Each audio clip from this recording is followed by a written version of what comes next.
ছুটির দিনে সিলেট মহানগরীর এই মুহূর্তের অবস্থা। সময় যত যাচ্ছে গাড়ির চাপ ততই বৃদ্ধি পাচ্ছে। দুপুরের দিকে বা বিকেলের দিকে গাড়ির চাপ আরও বৃদ্ধি পেতে পারে। সরকারি ছুটি রয়েছে, আজকে সপ্তাহের ছুটির দিন, সেজন্য রাস্তায় গাড়ির তুলনামূলকভাবে অনেকটাই কম আমরা দেখতে পাচ্ছি। তারপরও বেলা বাড়ার সাথে সাথে চাপ অনেকটাই বৃদ্ধি পেতে পারে এবং রাস্তায় প্রচুর সিএনজি রয়েছে, সিএনজি চালিত যে অটোরিকশা রয়েছে, প্রচুর সিএনজি চাপ রয়েছে এখন পর্যন্ত রাস্তাঘাটে।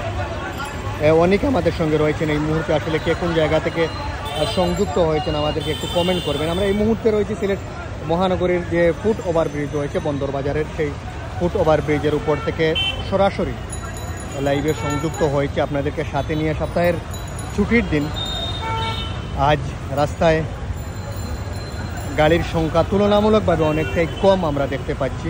তারপরও বেলা বাড়ার সাথে সাথে আরও বৃদ্ধি পেতে পারে এবং রোদের দেখা পেল নগরবাসী। অনেকটাই রৌদ্রের উত্তাপ প্রখর আজকে বোঝা যাচ্ছে।